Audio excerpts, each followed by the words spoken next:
মানুষের জীবন আমল দিয়ে গঠন হয়, আমল দিয়ে জীবন গড়ে, নইলে এই মাটির তৈরি দেহ জান্নাত আর জাহান্নামের কিছু দিয়ে তৈরি হয় না। আপনি ইচ্ছে করলে দেহটাকে জাহান্নামের জন্য উপযোগী করতে পারেন, ইচ্ছে করলে এই দেহটাকে জান্নাতের জন্য উপযোগী করতে পারেন। এটি আপনার ইখতিয়ারে আল্লাহ দিয়েছেন। আপনাকে বাধ্য করা হয় নাই যে সেজদা না দিলে ফেরেশতা এসে ঘাড়ের উপরে পিটাবে, সুদ ঘুষ জেনা করলে পরে ঠ্যাং পিটায় ভেঙে দেওয়া হবে না। আপনি বাধ্য নন। আপনি সম্মানিত জীব আল্লাহ, সম্মানিত প্রাণী আল্লাহ পাকের, সেই জন্য মানুষকে বাধ্য করা হয় নাই। অটোনমাস বডি, অটোনমি দেওয়া হয়েছে, আপনাকে স্বাধিকার দেওয়া হয়েছে। চন্দ্র সূর্যের ব্যাপারে স্বাধিকার দেওয়া হয় নাই। রাত এখন 7:35, সূর্যের বাপেরও ক্ষমতা নাই বাংলাদেশে এখন উঁকি মেরে, ঠিক কিনা? সে এখন আমেরিকায় রোদ দিচ্ছে, তাপ দিচ্ছে আমেরিকা। ওকে নির্ধারণ করা হয়েছে যেভাবে, সেইভাবেই করতে হবে। পানি বলেন, পাহাড় বলেন, পাখি বলেন, চন্দ্র বলেন, গ্রহ বলেন, নক্ষত্র বলেন, সব জিনিস বাই হুক অ্যান্ড ক্রুক আল্লাহর হুকুম মানতে বাধ্য। কোরআনে কারীম আল্লাহ পাক বলেছেন, আফা গায়রা দীনিল্লাহি ইয়াবগুন ওয়া লাহু আসলামা মান ফিস সামাওয়াতি ওয়াল আরদি তাওআন ওয়া কারহা। আল্লাহর দেওয়া জীবন ব্যবস্থা ছেড়ে দিয়ে তোমরা কি অন্য কোনো মতবাদ তালাশ করো? ওয়া লাহু আসলামা মান ফিস সামাওয়াতি ওয়াল আরদ, অথচ আকাশে যা আছে, জমিনে যা আছে, সব আনুগত্যের মস্তক আমার সামনে অবনত করে দিয়েছে। সুবহানাল্লাহ। মানুষকে আল্লাহ পাক ইখতিয়ার দিয়েছেন, ইচ্ছে করলে মাহফিলও আসতে পারেন, ইচ্ছে করলে সিনেমাও ঢুকতে পারবেন, অসুবিধা নেই। অসুবিধার জন্য কিয়ামত, ওখানে হিসাব হবে। এখানে আপনি সূর্য চন্দ্র ফেরেশতা, ফেরেশতারও কোনো মাজাল নাই, কোনো ইখতিয়ার নাই আল্লাহর হুকুমের বাইরে কিছু করে। আল্লাহ যা করতে বলেছেন তাই করতে হবে, এর বাইরে এক চুলও নড়তে পারবে না। কিন্তু মানুষেরা করতে পারবে। মানুষ ইচ্ছে করলে নামাজ রোজা ছাড়তে পারে, ইচ্ছে করলে আল্লাহর অমান্য করতে পারে। এটা তার বিচারের জায়গা না, এটা হলো পরীক্ষার জায়গা। এটা কিসের জায়গা? পরীক্ষার জায়গা। এখানে আপনি কামাই করলে ওখানে কিছু পাবেন, এখানে কামাই না করলে কিছু পাবেন না। আরো সোজা করে বলি, কোন কৃষক, যে কৃষক আষাঢ় মাসে শ্রাবণ মাসে জমিন চাষ করে না, পৌষ মাসে তার গোলায় ধান আসবে? কথা বোঝেন নাকি বোঝেন না? পৌষ মাসে গোলায় ধান আসবে? কোনো পাগলও বলবে না যে তুমি তো চাষই করো নাই, তুমি জমিনে, তোমার জমিনের ফসল তোমার ঘরে আসবে কেন? কাজী এই দুনিয়ায় পরীক্ষা দিলে এখানে রেজাল্ট হয়, এখানে গাছ লাগাইলে এখানে ফল দেয়। কিন্তু মানুষের জন্য আল্লাহ পাক যে আমল তৈরি করেছেন, পরীক্ষা নেবেন, সেই পরীক্ষার রেজাল্ট এখানে হবে না। পরীক্ষার রেজাল্ট আউট হবে কোথায়? আখিরাত। বলেন সবাই, কোথায় হবে পরীক্ষার রেজাল্ট আউট হবে? কোথায়? আখিরাত। এখানে আপনি যা কামাই করবেন এখানে রিটার্ন দেওয়া হবে না। এখানে যা কামাই করবেন সমস্ত কামাই 700 গুণ বর্ধিত আকারে কিয়ামতে আল্লাহ আপনার হাতে ধরাই দেবেন। আল্লাহর ওয়াদা কখনো মিছা হয়? মিছা হয় রাজনৈতিক দলের নেতারা, এই জাতীয় লোকেরা যারা মঞ্চে আসে আর বলে যে এবার আমাদের ভোট দেন, আমরা ক্ষমতায় যাইতে পারলে আপনারা না খাইয়া কেউ মরবেন না। কিন্তু কি খাইয়া মরবে তাও কয় না। সেদিন শুনলাম এই যে নির্বাচন এখন একটা চলতেছে, স্লোগান বাপ দাঁড়াইছে, ছেলে তো বলে রহিম ভাই আমার ভাই, তোমার বাপের নাম রহিম। তারপরে শুনলাম বলতেছে বেগুন ভাইয়ের চরিত্র, আজকের নাম রাখে তো আদর করে বেগুন পটল, বেগুন ভাইয়ের চরিত্র ফুলের মতো পবিত্র। আমি আর একজনের পাশে থেকে বলি যে নামাজ পড়ে না, একত্র এমনই ফুলের মতো চরিত্র। তো দুনিয়ার ময়দানে আপনি যা কামাই করবেন এখানে রেজাল্ট আউট হবে, এখানে আপনি পাবেন ফল, এখানে পাবেন। যা করবেন এখানে গাছ লাগাবেন, ফল লাগাবেন, এখানে পাবেন। আর আল্লাহর জন্য যেটা করবেন সেটার ফল, সেটার রেজাল্ট কিয়ামতে বাইর হবে। সুবহানাল্লাহ। এখানে পরীক্ষা দিয়ে যদি কেউ ফেল করে, ম্যাট্রিক পরীক্ষা দিয়ে ফেল করেছে, ফাজেল পরীক্ষা দিয়ে ফেল করেছে, আবার পরীক্ষা দিয়ে পাস করার সুযোগ আছে, আবারও ফেল করেছে, আবারও পরীক্ষা দিয়ে পাস করার সুযোগ আছে। 10 বার যদি ফেল করে আরো 10 বার পাস, পরীক্ষা দিয়ে পাস করার সুযোগ আছে। কিন্তু কিয়ামতের দিন আল্লাহ রাব্বুল আলামিনের জীবনের পরীক্ষায় কোনো মানুষ যদি আল্লাহর আদালতে ফেল করে বসে একবার, দ্বিতীয়বার পরীক্ষা দেওয়ার আর কোনো সুযোগ নাই। এই পৃথিবীতে যদি কেউ নিম্ন আদালতে মামলায় হেরে যায়, জজ কোর্টে করবে, যদি হেরে যায় হাইকোর্টে করবে, হেরে গেলে আপিল করবে সুপ্রিম কোর্টে, সুপ্রিম কোর্টেও যদি হেরে যায় তাহলে প্রেসিডেন্টের কাছে আপিল করবে। সুযোগ আছে কয়েকবার, কিন্তু কিয়ামতের দিন জীবনের আদালতে কোনো মানুষ যদি একবার ফেল করে বসে, জীবনের মামলায় যদি একবার হেরে যায়, দ্বিতীয়বার আপিল করার আর কোনো জায়গা নাই। সে আখিরাতে রেজাল্ট আউট হবে। আমরা সব মরে যাব, আমরা সব কি হব? সব মরে যাব। আল্লাহ পাক আমাদেরকে উঠাবেন। আবার মানুষকে কবরে রাখার সময় আমরা কি বলি? মিনহা খালাকনাকুম, জানেন না? পড়েন, মিনহা খালাকনাকুম ওয়া ফিহা নুঈদুকুম ওয়া মিনহা নুখরিজুকুম তারাতান উখরা। এই মাটি দিয়ে তোমাকে তৈরি করা হয়েছিল, এই মাটির মধ্যে রেখে গেলাম, এর থেকে আবার তোমাকে উত্থিত করা হবে। কে বলতেছেন কথা? আল্লাহ পাক বলছেন, আল্লাহ তাআলা বলছেন। কি নিষ্ঠুর এই পৃথিবী!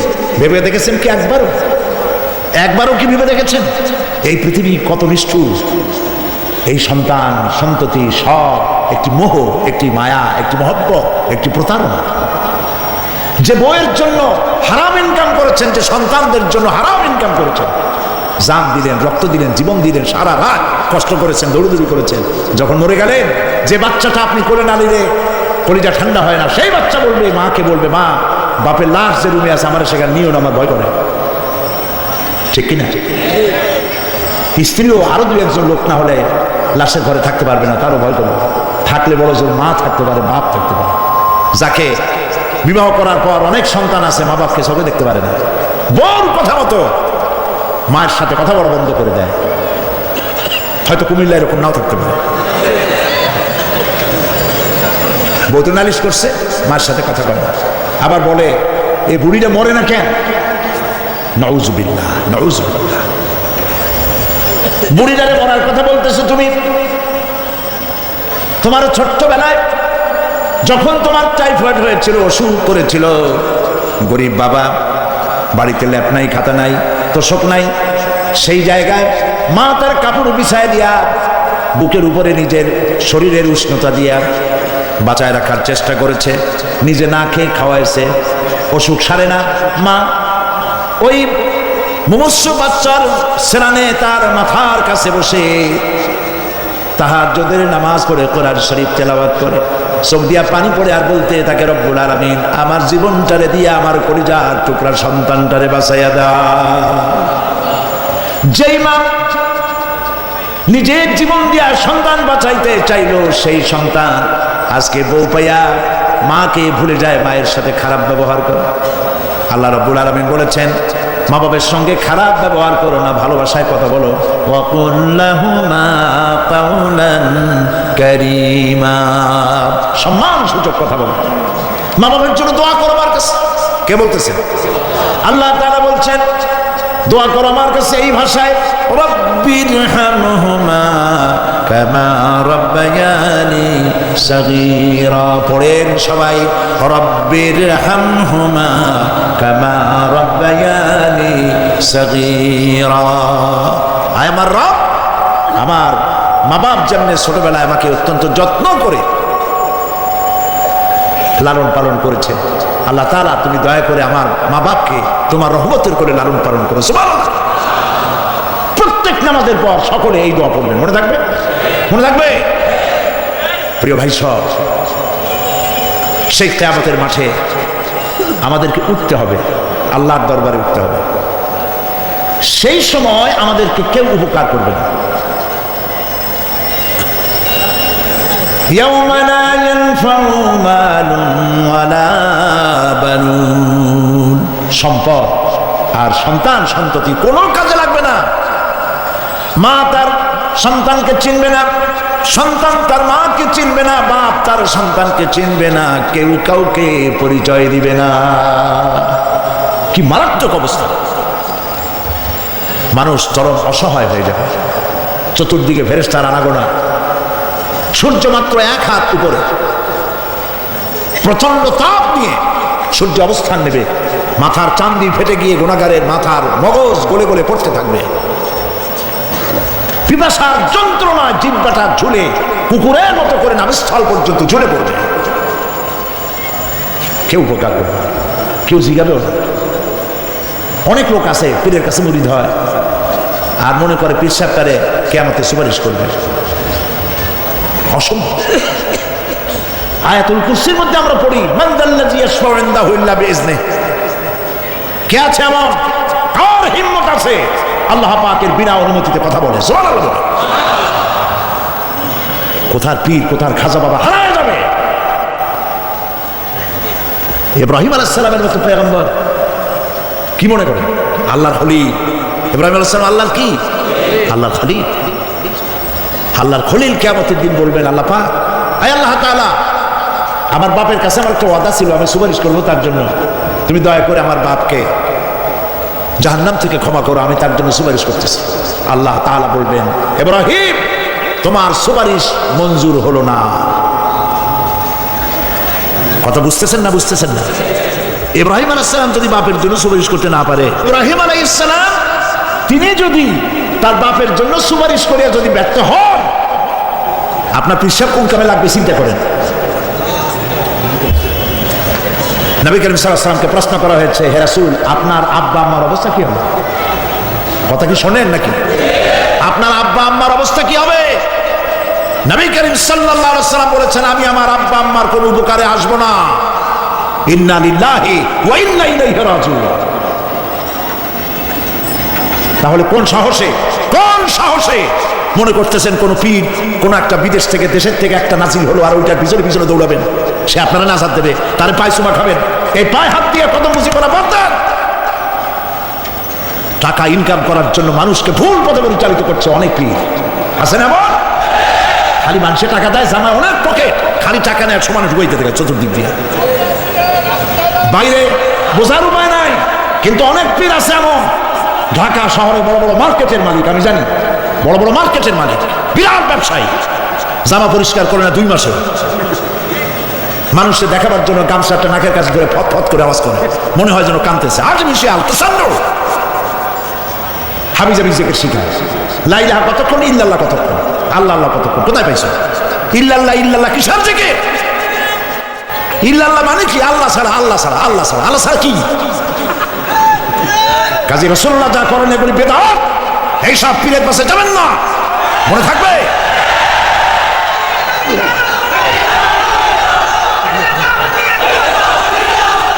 প্রিয় ভাই সব, কিয়ামতের দিন আপনার আমল, একমাত্র আমল আপনাকে বাঁচাইতে পারবে। এই কোরআন শরীফে আল্লাহ পাক বলেছেন, ইয়া আইয়ুহাল্লাযীনা আমানু আবতাগু ইলাইহিল ওয়াসিলা। হে বিশ্বাসীরা ওসিলা ধরো। ধুরন্ধর এক শ্রেণীর লোকেরা এর অর্থ করেছে পীর ধরো। দুনিয়ার কোন তাফসীর, যত মুফাসসির পৃথিবীতে জন্মগ্রহণ করেছেন, কোন মুফাসসির এটা বলেন নাই আবতাগু ইলাইহিল ওয়াসিলার মানে হলো পীর ধরো। বরং সমস্ত তাফসীর মুহাক্কিকিন বলেছেন আবতাগু ইলাইহিল ওয়াসিলা আয় আমল সালেহ, নেক আমলের ওসিলা ধরো। সুবহানাল্লাহ, নেক আমলের ওসিলা ধরো। প্রিয় ভাই সব, ধান্দাবাজি ছাড়তে হবে। কিয়ামতের দিন মানুষ একেবারে অসহায় হয়ে যাবে, কেউ সাহায্য করবে না। সেই দিন প্রশ্নপত্র সামনে আসবে, আমলনামাগুলি বেঈমানের পিছন দিক থেকে বাম হাতে আসবে আর ইমানদারের সামনের থেকে ডান হাতে আসবে। আমলনামা হাতে পাওয়ার সঙ্গে সঙ্গে বেঈমান বুঝে ফেলবে তার জায়গা কোথায়। কলিজা তখন গলার কাছে চলে আসবে। সত্য ছিল একসাথে। মনে করেন এই মাহফিলের মধ্যে, মনে করেন এইখানে সন্ত্রাসী আছে, খুনি আছে, ওয়ান্টেড, মোস্ট ওয়ান্টেড আসামির মধ্যে আছে, ধরা যাচ্ছে না, মানে অনেক মানুষের মধ্যে। হঠাৎ করে অর্ডার হলো যে ভিতরে SBI ঢুকিয়ে দেওয়া হয়েছে, গোয়েন্দা বিভাগের লোক ঢুকিয়ে দেওয়া আছে, সন্ত্রাসী মোস্ট ওয়ান্টেড যারা আছে বেরিয়ে পড়ো, এক মাসে চলে আসো। তখন অবস্থাটা কি হবে তাদের? মজা লাগবে? পায়ের রক্ত মাথায় উঠে যাবে, চোখ দিয়ে রক্ত পড়া শুরু করবে। সমস্ত মানুষ একসাথে ছিল হাসরের ময়দানে। হঠাৎ করে অর্ডার হয়ে যাবে, আনতাজুল ইয়াওমা আইয়ুহাল মুজরিমুন, হে অপরাধীর দলেরা আলাদা হয়ে যাও। ইন্না লিল্লাহ, আলাদা হয়ে যাও। সমস্ত মানুষ সেখানে খালি পায়ে উঠবে, কারো পায়ে জুতা নাই, স্যান্ডেল নেই, পরনে কোনো কাপড় নাই, গায়ে কোনো কাপড় নাই, মাথায় কোনো আবরণ নাই। হযরত আয়েশা সিদ্দিকা রাদিয়াল্লাহু তাআলা আনহা, তিনি নবী করিম সাল্লাল্লাহু আলাইহি ওয়াসাল্লামের কাছে কিয়ামতের এই বর্ণনা শুনে কাঁদতেছিলেন আর বলতেছিলেন, হে আল্লাহর রাসূল, কিয়ামতে সকলকে ভাবে উঠতে হবে, এমনকি আমাকেও। হুজুর বললেন প্রত্যেকটি মানুষকেই উলঙ্গিনী হয়ে উঠতে হবে। তিনি প্রশ্ন করলেন তখন কি শরম হবে না? নবী করিম সাল্লাল্লাহু আলাইহি ওয়াসাল্লাম বলছেন জাহান্নামের ভয়তে কেউ কারো দিকে তাকাবার সুযোগ পাবে না। সব উপরের দিকে তাকায় থাকবে আর বলবে আল্লাহ আমারে বাঁচাও, আল্লাহ আমারে রক্ষা করো। সমস্ত নবী আদম আলাইহিস সালাম থেকে শুরু করে ঈসা আলাইহিস সালাম পর্যন্ত সব নবী বলবেন নাফসি নাফসি, আল্লাহ আমারে বাঁচাও, আমাকে রক্ষা করো। কোথায় যাবে আপনার পীর সাহেব? একমাত্র ব্যক্তি বিশ্বনবী মুহাম্মদ রাসূলুল্লাহ সাল্লাল্লাহু। মানুষেরা হয়রান হয়ে যাবে, আদম আলাইহিস সালামের কাছে যাবে, আবাল বাশার আপনি প্রথম মানুষ, আমরা বিপদে শেষ হয়ে গেছি, 50,000 বছর দাঁড়ায় আছি। কয় বছর দাঁড়ায় থাকতে হবে? কোথায় আছে? এই কোরআন শরীফ 50,000 সানা মিম্মা তাউদ্দুন। এই পৃথিবীতে গণনা করলে 12 মাসে 1 বছর, 12 বছরে 1 যুগ, এরকম করে করে 50,000 বছর পৃথিবীতে গুনলে যত বড় লম্বা হয়, বিচারের দিনটা এত বড় লম্বা হবে। সবাই বলবে আদম আলাইহিস সালাম আমাদের জন্য একটু আল্লাহকে সুপারিশ করুন যেন তিনি আমাদের বিচারটা তাড়াতাড়ি করে দেন। তিনি বলবেন আমার পক্ষে সম্ভব না, আল্লাহর সামনে দাঁড়িয়ে কথা বলার আমার কোনো সাহস নাই, আমি পারবো না। নূহ আলাইহিস সালামের কাছে যাও, নূহ আলাইহিস সালাম বলবেন আমি পারবো না। মুসা আলাইহিস সালামের কাছে যাও, তিনি বলবেন আমি পারবো না। ইব্রাহিম আলাইহিস সালামের কাছে যাও, একজন আরেকজনের কাছে পাঠাবে। সর্বশেষ ঈসা আলাইহিস সালামের কাছে লোকেরা আসবে হাসরবাসী। ঈসা আলাইহিস সালাম বলবেন আমি তো পারবোই না, কারণ পৃথিবীর শত শত কোটি নাসারারা আমাকে আল্লাহর ছেলে বলেছে, অথচ আমি তাদেরকে বলতে বলিনি। আমি নিজের ব্যাপারেই আজকে শঙ্কিত, আমারে তারা আল্লাহর ছেলে বলছে। আল্লাহ আজকে আমার সাথে কি ব্যবহার করবেন আমি তো জানি না, আমি নিজেই বিপদে আছি। তবে আমি তোমাদের ব্যাপারে একটা পরামর্শ দিতে পারবো।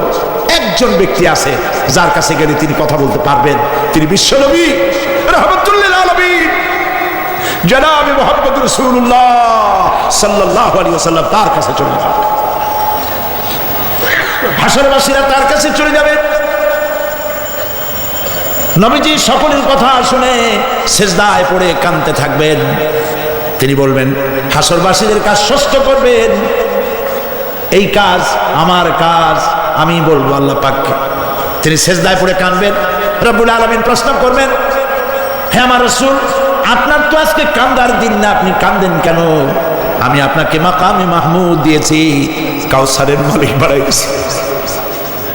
আপনি জান্নাতে প্রবেশ করার আগে কেউ ভেস্টে যাইতে পারবে না, এই সম্মান দিয়েছি, কাঁদেন কেন?